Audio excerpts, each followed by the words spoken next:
Hispanic Heritage Month kicks off on September 15th, but we didn't want to wait until then to show this remarkable story. You've seen his work in films like The Book of Life and Maya and the Three. Meet artist, writer, and director Jorge Gutierrez, who is creating a space for representation in the animation space.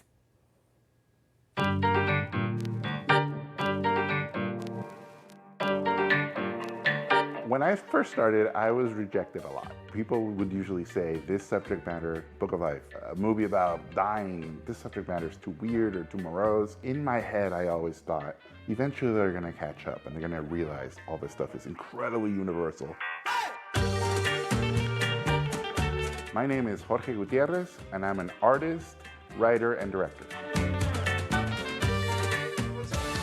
My lady! Please help me reunite with the love of my life. Book of Life has a pretty long history. It took me 14 years to get that film made. It was an idea I wanted to make since film school, and then I was very lucky in that I got to pitch it to Guillermo del Toro, and he became a producer, and I owe the movie to him because with his backing and his support, we got to make the film, and it changed my life.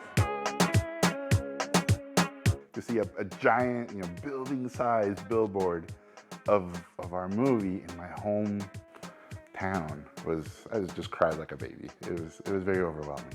I was originally born in Mexico City, and then when I was 9 years old, we moved to Tijuana. I've been drawing my whole life. I really got into drawing as a little kid, and my parents tell these stories that I was like a party monkey, where they would hold me up upside down and they would have me draw for the whole family. In 1994, I got into CalArts, California Institute of the Arts, and I moved to LA, and I've been here ever since. This is a poster from our movie, The Book of Life, and then this is a poster of Maya and the Three. As a kid who really wanted to make cartoons, I couldn't look up to other Latino creators because there weren't any examples for me. So I looked at Guillermo del Toro, and I said, I want to be the Guillermo del Toro of cartoons. I am obsessed with Mexican folklore and pop culture. I think the further you get away from your country, the more you romanticize it.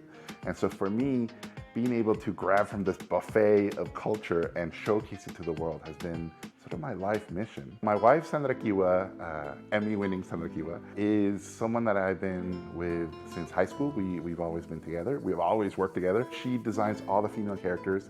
She does voices. She reads all my stuff before anybody.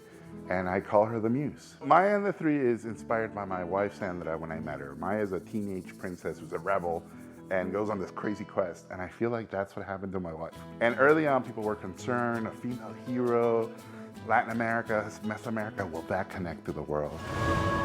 Here we go. She looks like a real princess. Maya, are you okay? Can we help you? I got this. The show came out in October of last year, and it was in the top 10 in 54 countries around the world. Stories from Latin America, studies from Latino creators, they can connect. We just need those opportunities. People have pictures of their families in their homes. These are our families to us.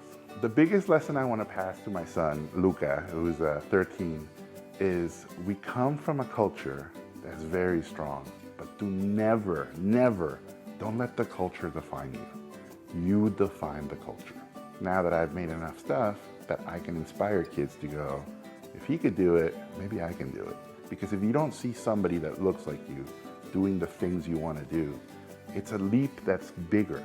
But if you see somebody that looks like you, that grew up like you, that literally is part of your culture, you go, well, if they could do it, maybe I can do it.